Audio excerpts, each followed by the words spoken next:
All Day September by Roger Kuykendall. Quote, Some men just haven't got a good sense. They just can't seem to learn the most fundamental things, like when there's no use trying, when it's time to give up because it's hopeless. Unquote.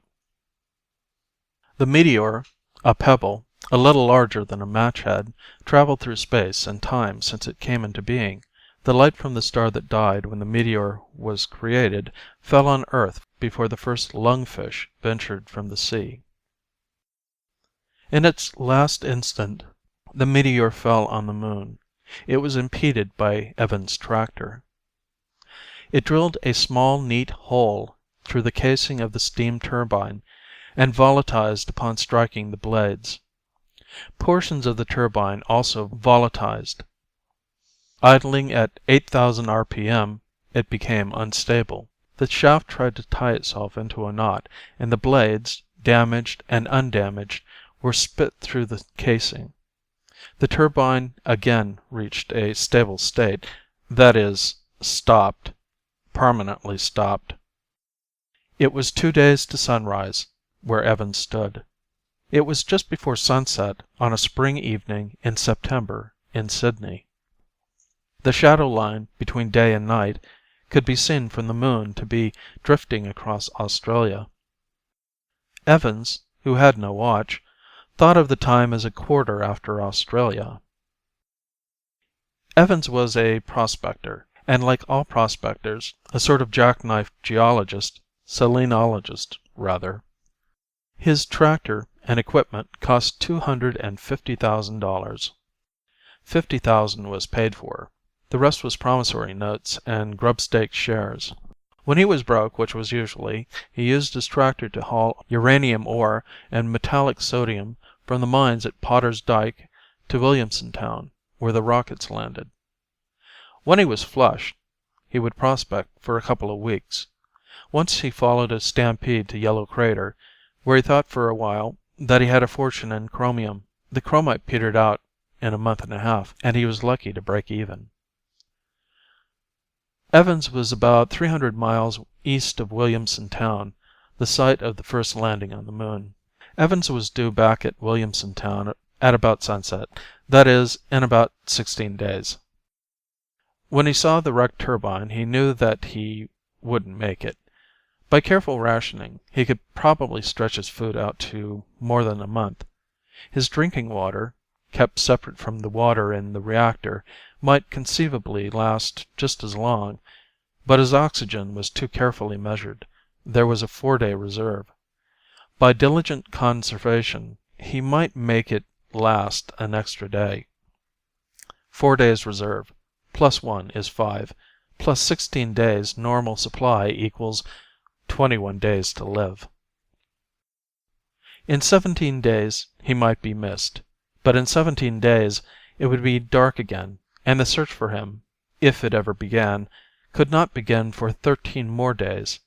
At the earliest it would be 8 days too late. "Well, man, 'tis a fine spot you're in now," he told himself. "Let's find out how bad it is indeed," he answered. He reached for the light switch and tried to turn it on. The switch was already in the on position. "Batteries must be dead," he told himself. "What batteries?" he asked. "There are no batteries in here. The power comes from the generator." "Why isn't the generator working, man?" he asked. He thought this one out carefully. The generator was not turned by the main turbine, but by a small reciprocating engine. The steam, however, came from the same boiler, and the boiler, of course, had emptied itself through the hole in the turbine, and the condenser, of course— "The condenser!" he shouted. He fumbled for a while until he found a small flashlight. By the light of this, he reinspected the steam system and found about 3 gallons of water frozen in the condenser. The condenser, like all condensers, was a device to convert steam into water so that it could be reused in the boiler. This one had a tank and coils of tubing in the center of a curved reflector that was positioned to radiate the heat of the steam into the cold darkness of space. When the meteor pierced the turbine, the water in the condenser began to boil. This boiling lowered the temperature, and the condenser demonstrated its efficiency by quickly freezing the water in the tank. Evans sealed the turbine from the rest of the steam system by closing the shut-off valves. If there was any water in the boiler, it would operate the engine that drove the generator. The water would condense in the condenser, and, with a little luck, melt the ice in there. Then, if the pump wasn't blocked by ice, it would return the water to the boiler. But there was no water in the boiler. Carefully he poured a cup of his drinking water into a pipe that led to the boiler, and resealed the pipe. He pulled on a knob marked "Nuclear Start, Safety Bypass." The water that he had poured into the boiler quickly turned into steam, and the steam turned the generator briefly. Evans watched the lights flicker and go out, and he guessed what the trouble was. "The water, man," he said. "There is not enough to melt the ice in the condenser." He opened the pipe again, and poured nearly a half-gallon of water into the boiler. It was 3 days' supply of water, if it had been carefully used. It was 1 day's supply, if used wastefully. It was ostentatious luxury for a man with a month's supply of water and 21 days to live. The generator started again, and the lights came on. They flickered as the boiler pressure began to fail, but the steam had melted some of the ice in the condenser, and the water pump began to function. "Well, man," he breathed, "there's a light to die by." The sun rose on Williamson Town at about the same time it rose on Evans. It was an incredibly brilliant disk in a black sky. The stars next to the sun shone as brightly as though there were no sun. They might have appeared to waver slightly if they were behind outflung corona flares. If they did, no one noticed. No one looked toward the sun without dark filters. When Director McElroy came into his office, he found it lighted by the rising sun. The light was a hot, brilliant white that seemed to pierce the darkest shadows of the room. He moved to the round window, screening his eyes from the light, and adjusted the Polaroid shade to maximum density. The sun became an angry red-brown, and the room was dark again. McElroy decreased the density again until the room was comfortably lighted. The room felt stuffy, so he decided to leave the door to the inner office open. He felt a little guilty about this because he had ordered that all doors in the survey building should remain closed, except when someone was passing through them. This was to allow the air conditioning system to function properly and to prevent air loss in case of the highly improbable meteor damage. McElroy thought that, on the whole, he was disobeying his own orders no more flagrantly than anyone else in the survey. McElroy had no illusions about his ability to lead men. Or rather, he did have one illusion. He thought that he was completely unfit as a leader. It was true that his strictest orders were disobeyed with cheerful contempt. But it was also true his mildest requests were complied with eagerly and smoothly. Everyone in the survey, except McElroy, realized this, and even he accepted this without thinking about it. He had fallen into the habit of suggesting mildly anything that he wanted done, and writing orders he didn't particularly care to have obeyed. For example, because of an order of his stating that there would be no alcoholic beverages within the survey building, the entire survey was assured of a constant supply of homemade but passably good liquor. Even McElroy enjoyed the surreptitious drinking. "Good morning, Mr. McElroy," said Mrs. Garth, his secretary. Morning to Mrs. Garth was simply the first 4 hours after waking. "Good morning indeed," answered McElroy. Morning to him had no meaning at all, but he thought in the strictest sense that it would be morning on the moon for another week. "Has the power crew set up the solar furnace?" he asked. The solar furnace was a rough parabola of mirrors used to focus the sun's heat on anything that it was desirable to heat. It was used mostly from sunup to sundown to supplement the nuclear power plant. "They went out about an hour ago," she answered. "I suppose that's what they were going to do." "Very good. What's first on the schedule?" "A Mr. Phelps to see you," she said. "How do you do, Mr. Phelps?" McElroy greeted him. "Good afternoon," Mr. Phelps replied. "I'm here representing the Merchants' Bank Association." "Fine," McElroy said. "I suppose you're here to set up a bank." "That's right. I just got in from Muroc last night, and I've been going over the assets of the Survey Credit Association all morning." "I'll certainly be glad to get them off my hands," McElroy said. "I hope they're in good order." "There doesn't seem to be any profit," Mr. Phelps said. "That's par for a non-profit organization," said McElroy. "But we're amateurs, and we're turning this operation over to professionals. I'm sure it will be to everyone's satisfaction." "I know this seems like a silly question. What day is this?" "Well," said McElroy, "that's not so silly. I don't know either." "Mrs. Garth," he called, "what day is this?" "Why, September, I think," she answered. "I mean, what day?" "I don't know. I'll call the observatory." There was a pause.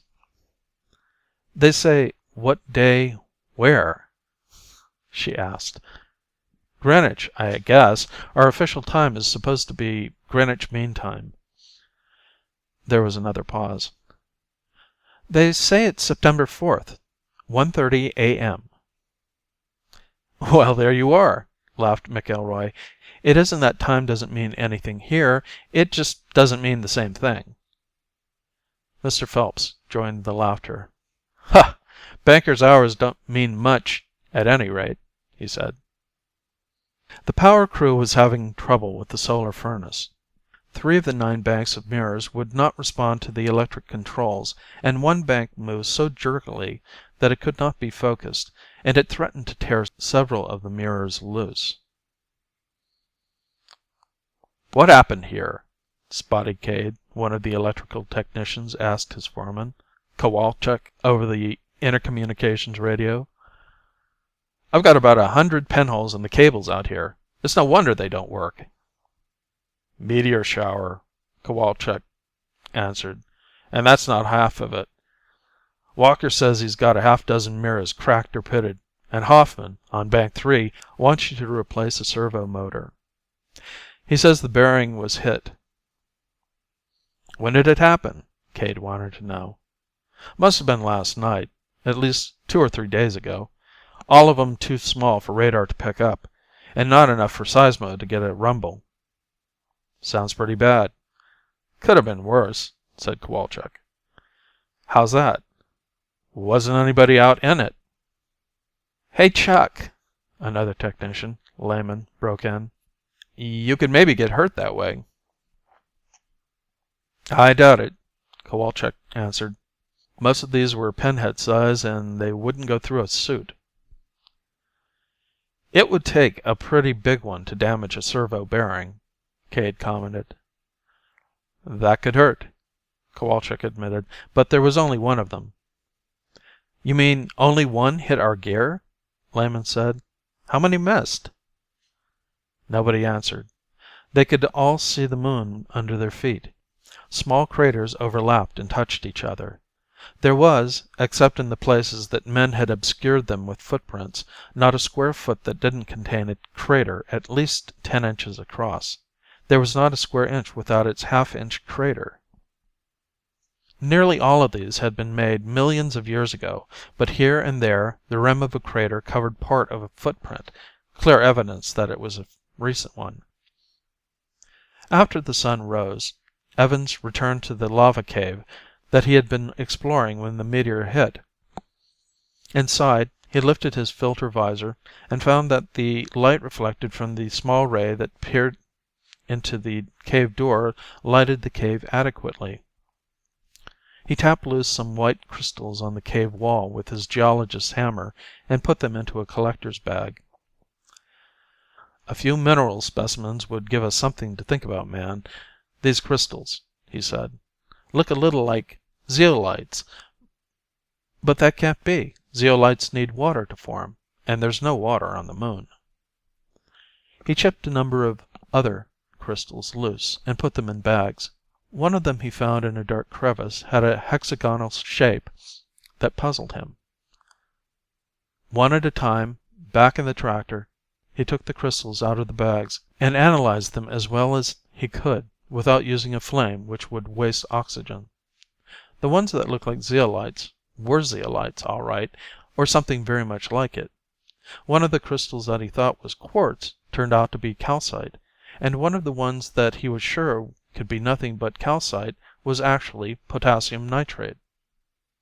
"Well now," he said, "it's probably the largest natural crystal of potassium nitrate that anyone has ever seen. Man, it's a full inch across." All of these needed water to form, and their existence on the moon puzzled him for a while. Then he opened the bag that had contained the unusual hexagonal crystals, and the puzzle resolved itself. There was nothing in the bag but a few drops of water. What he had taken to be a type of rock was ice, frozen in a niche that had never been warmed by the sun. The sun rose to the meridian slowly. It was a week after sunrise. The stars shone coldly and wheeled in their slow course with the sun. Only Earth remained in the same spot in the black sky. The shadow line crept around until Earth was nearly dark, and then the rim of light appeared on the opposite side. For a while Earth was a dark disk in a thin halo, and then the light came to be a crescent, and the line of dawn began to move around Earth. The continents drifted across the dark disk and into the crescent. The people on Earth saw the full moon set about the same time that the sun rose. Nickel Jones was the captain of a supply rocket. He made trips from and to the moon about once a month, carrying supplies in and metal and ores out. At this time he was visiting with his old friend McElroy. "I swear, Mac," said Jones, "another season like this, and I'm going back to mining." "I thought you were doing pretty well," said McElroy, as he poured 2 drinks from a bottle of scotch that Jones had brought him. "Oh, the money I like, but I will say that I'd have more if I didn't have to fight the Union and the Lunar Trade Commission." McElroy had heard all of this before. "How's that?" he asked politely. "You may think it's myself running the ship," Jones started on his tirade, "but it's not. The Union it is that says who I can hire. The Union it is that says how much I must pay and how large a crew I need. And then the Commission." The word seemed to give Jones an unpleasant taste in his mouth, which he hurriedly rinsed with a sip of scotch. "The Commission," he continued, making the word sound like an obscenity, "is it that tells me how much I can charge for freight." McElroy noticed that his friend's glass was empty, and he quietly filled it again. "And then," continued Jones, "if I buy a cargo up here, the Commission it is that says what I'll sell it for. If I had my way, I'd charge only 50 cents a pound for freight instead of the $1.40 that the Commission insists on. That's from here to Earth, of course. There's no profit I could make by cutting rates the other way." "Why not?" asked McElroy. He knew the answer, but he liked to listen to the slightly Welsh voice of Jones. "Near cost it is now at $1.40. But what sense is there in charging the same rate to go either way when it takes about 1/7 of the fuel to get from here to Earth as it does to get from there to here? What good would it do to charge 50 cents a pound?" asked McElroy. "The nickel, man. The tons of nickel, worth $1.50 on Earth, and not worth mining here. The low-grade ores of uranium and vanadium, they need these things on Earth, but they can't get them as long as it isn't worth the carrying them. And then, of course, there's the water we haven't got. We could afford to bring more water for more people and set up more distilling plants if we had the money from the nickel. Even though I say it who shouldn't, $2.80 a quart is too much to pay for water." Both men fell silent for a while. Then Jones spoke again. "Have you seen our friend Evans lately? The price of chromium has gone up, and I think he could ship some of his ore from Yellow Crater at a profit." "He's out prospecting again. I don't expect to see him until sundown." "I'll likely see him then. I won't be loaded for another week and a half. Can't you get in touch with him by radio?" "He isn't carrying one. Most of the prospectors don't. They claim that a radio that won't carry beyond the horizon isn't any good, and one that will bounce messages from Earth takes up too much room." "Well, if I don't see him, you let him know about the chromium." "Anything to help another Welshman, is that the idea?" "Well, protection it is that a poor Welshman needs from all the English and Scots. Speaking of which—" "Oh, of course." McIlroy grinned as he refilled the glasses. "Slánti, McIlroy bach." "Health, McIlroy man." "Slánti impor bach." "Great health, man." The sun was halfway to the horizon, and Earth was a crescent in the sky when Evans had quarried all the ice that was available in the cave. The thought grew on him as he worked that this couldn't be the only such cave in the area. There must be several more bubbles in the lava flow. Part of his reasoning proved correct. That is, he found that by chipping he could locate small bubbles up to an inch in diameter, each one with its droplet of water. The average was about 1% of the volume of each bubble filled with ice.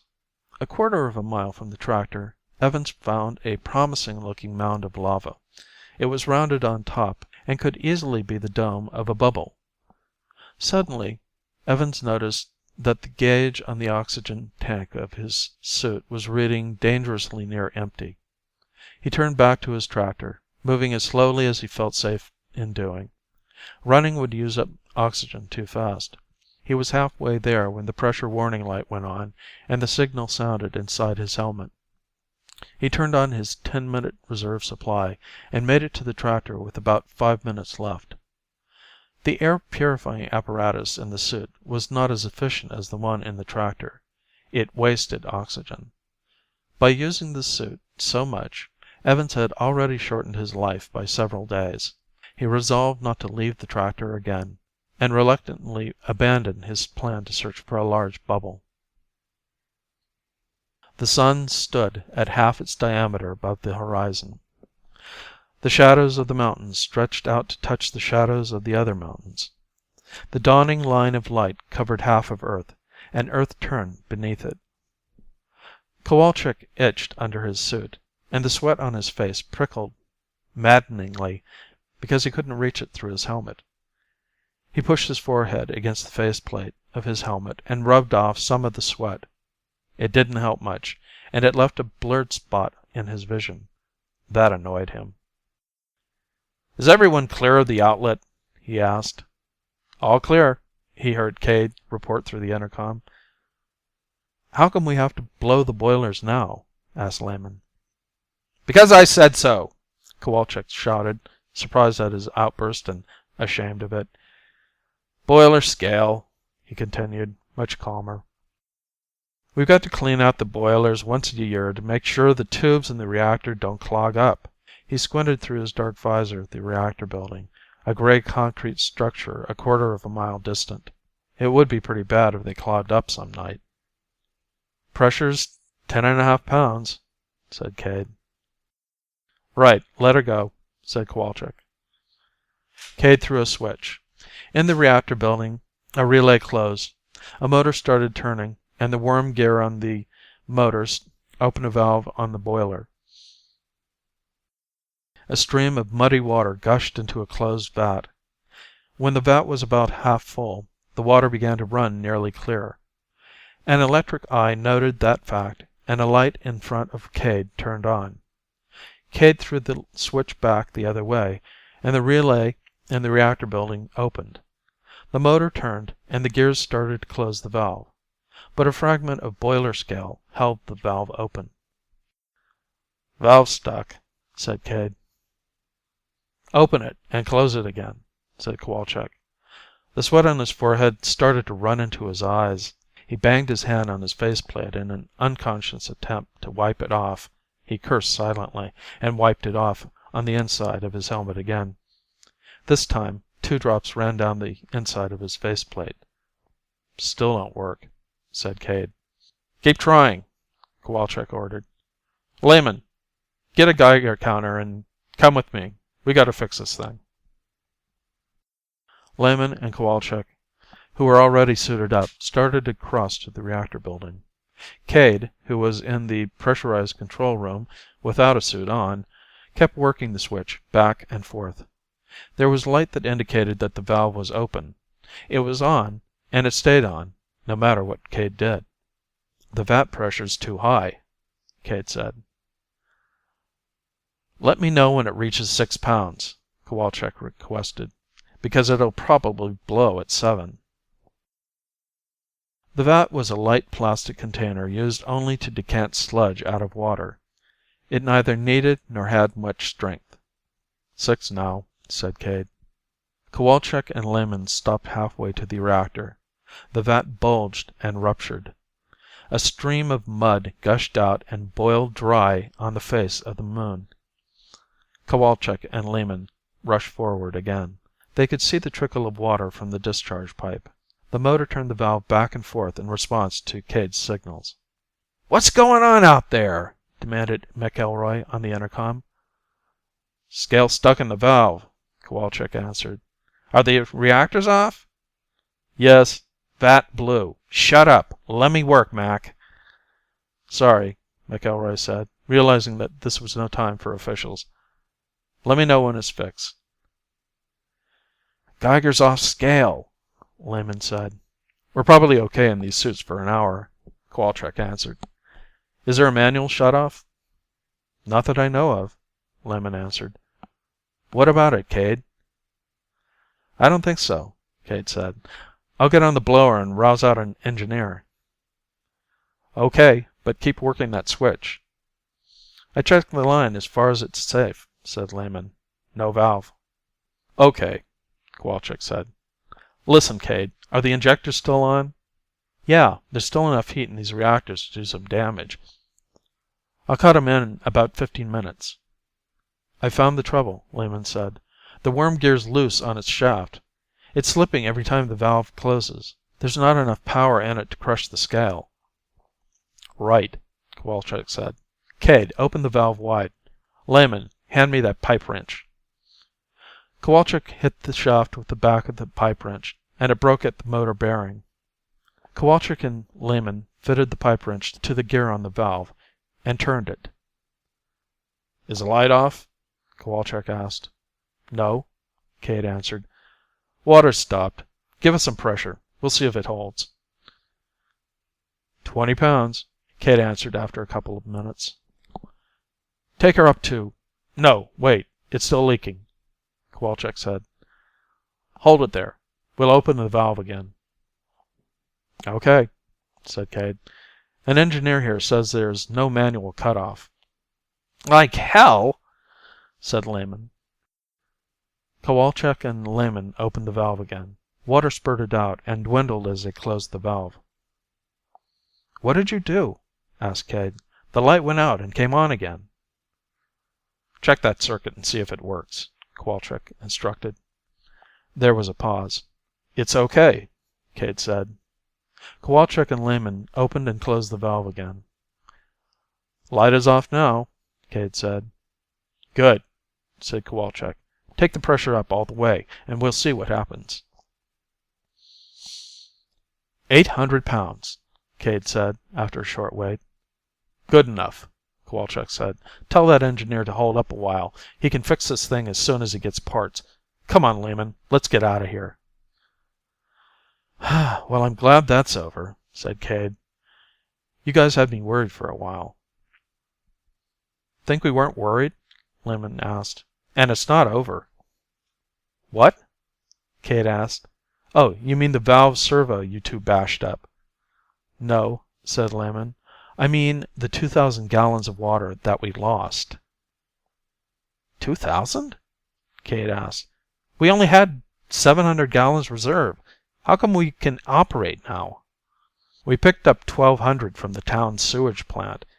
What with using the solar furnace as a radiator, we can make do." "Oh God, I suppose this means water rationing again." "You're probably right. At least until the next rocket lands in a couple of weeks." Prospector feared lost on moon. IPP Williamson Town, Moon, September 21st. Scientific Survey Director McElroy released a statement today that Howard Evans, a prospector, is missing and presumed lost. Evans, who was apparently exploring the moon in search of minerals, was due 2 days ago, but it was presumed that he was merely temporarily delayed. Evans began his exploration on August 25th and was known to be carrying several days' reserve of oxygen and supplies. Director McElroy has expressed a hope that Evans will be found before his oxygen runs out.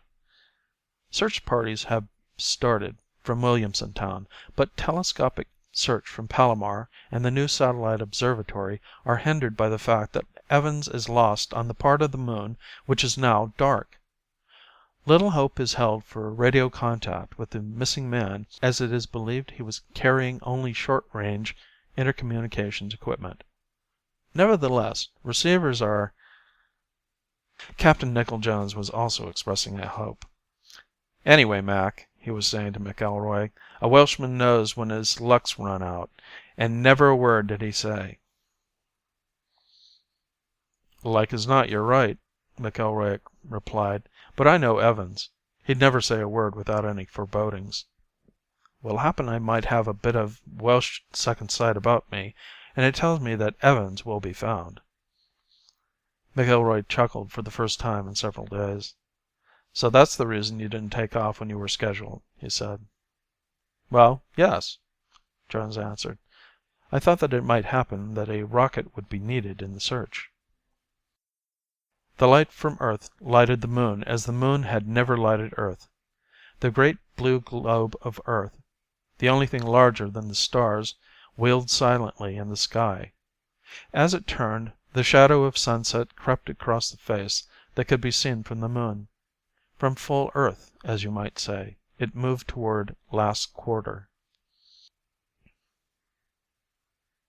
The rising sun shone into Director McElroy's office. The hot light formed a circle on the wall opposite the window, and the light became more intense as the sun slowly pulled over the horizon.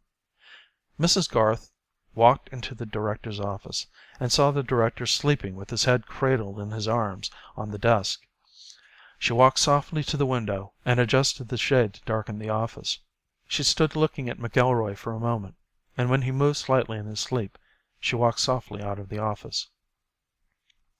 A few minutes later she was back with a cup of coffee. She placed it in front of the director and shook his shoulder gently. "Wake up, Mr. McElroy," she said. "You told me to wake you at sunrise, and there it is. And here's Mr. Phelps." McElroy woke up slowly. He leaned back in his chair and stretched. His neck was stiff from sleeping in such an awkward position.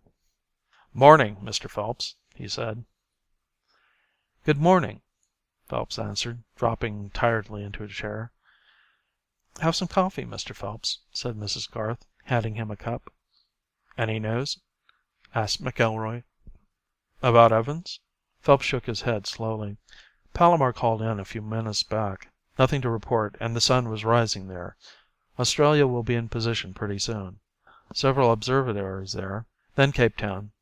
There are lots of observatories in Europe, but most of them are clouded over. Anyway, the satellite observatory will be in position by the time Europe is." McElroy was fully awake. He glanced at Phelps and wondered how long it had been since he had slept last. More than that, McElroy wondered why this banker, who had never met Evans, was losing so much sleep about finding him.